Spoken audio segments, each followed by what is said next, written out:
Pues bueno, después de este resumen que le hemos hecho de los 13 casos que le hemos presentado aquí en La Muerte en Casa, ¿no? Que además de todo es paradójico incluso el nombre del serial, pero es la realidad, porque es lo que pasa en el lugar en donde una mujer debería estar más segura, es en donde corre ese peligro. Pues queríamos discutir con de las principales expertas en la materia del tema sobre esto, esta realidad que es tremenda en nuestro país, que es el feminicidio. Por eso le agradezco mucho a María Salguero que esté con nosotros. María, ella es geofísica y creadora del mapa de feminicidios. Gracias por acompañarnos, Gracias, María. por la invitación. Te lo agradezco mucho. También está con nosotros Sandra Soto, ella es abogada y es la creadora de la página Los Machos No Matan en México y nos ayudó muchísimo con los casos, lo que le agradezco muchísimo a Sandra Soto.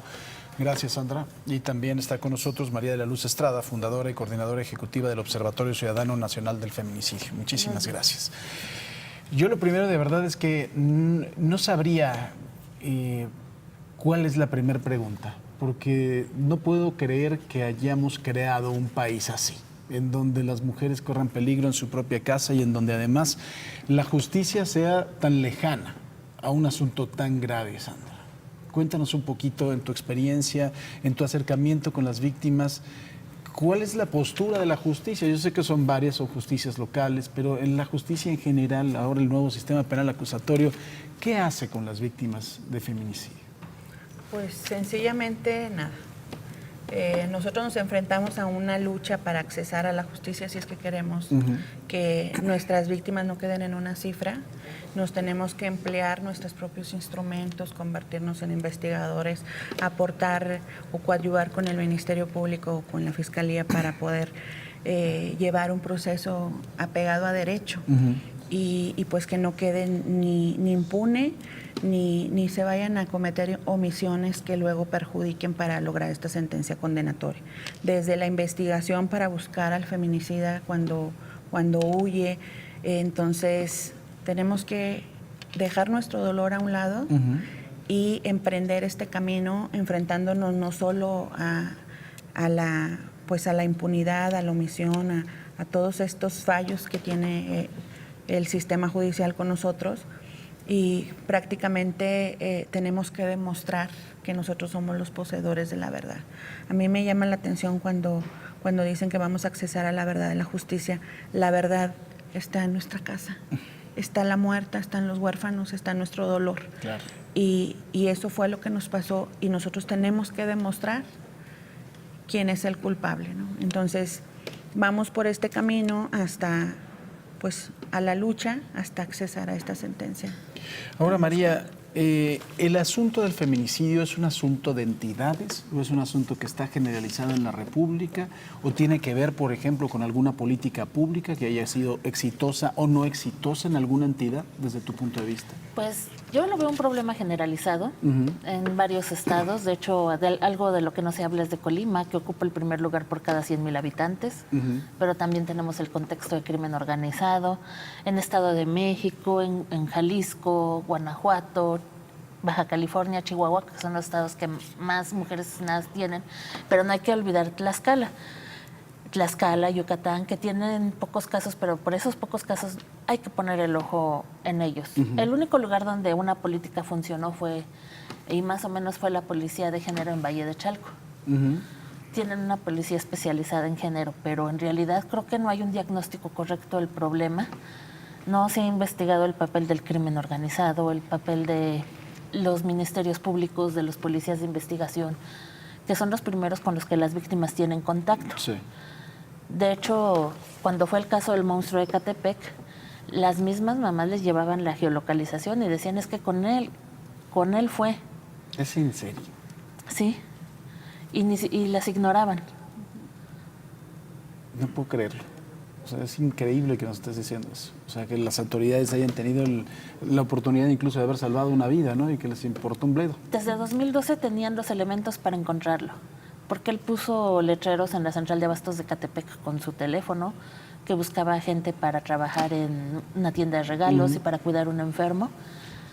Una de las víctimas la cita en una tienda de abarrotes de estas grandes de Ecatepec. Había cámaras, los policías fueron por las cámaras, los de la tienda se niegan a darlas, pero tampoco regresaron. Con una orden, ¿no? No es un asunto que sea opcional. cuando se está hablando de un crimen.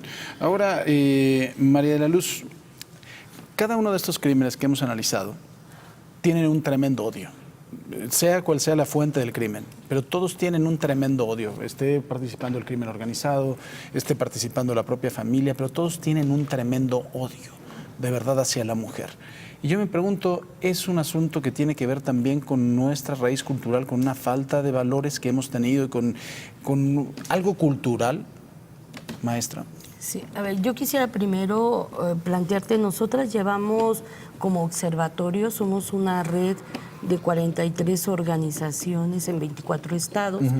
Hemos hecho investigación desde Juárez, desde el 89 en la campaña Ni Una Más, entender cuáles eran los factores que en Ciudad Juárez estaban llevando a desaparecer y asesinar a las mujeres.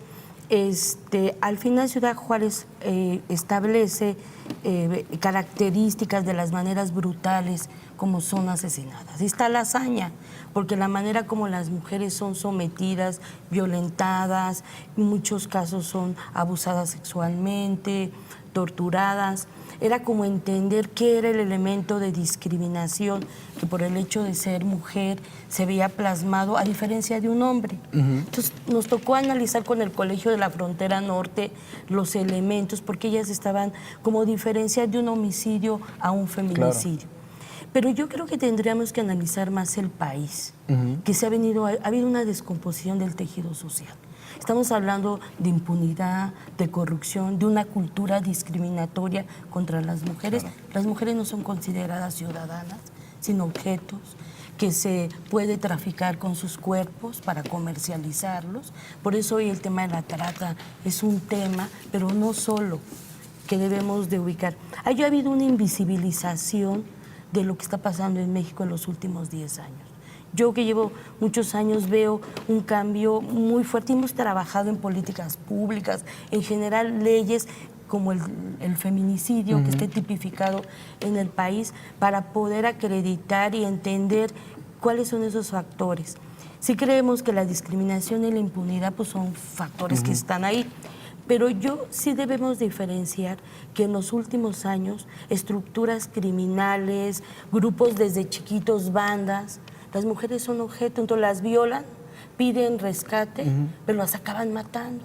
Y tú no entiendes por qué. Y eso es lo siguiente que quería preguntarte, maestra. Pero el problema es qué pasa con esos casos que no sancionaron, no investigaron y se quedaron en la impunidad.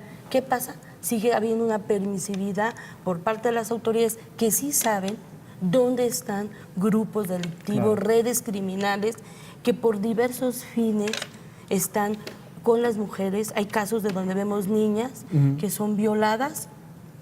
Lo que nosotros estamos encontrando es patrones, es niñas que son violadas, desaparecen, las encuentras que fueron violados, pero el agresor es alguien cercano, un conocido, el padrastro, en fin, eso en torno de las niñas.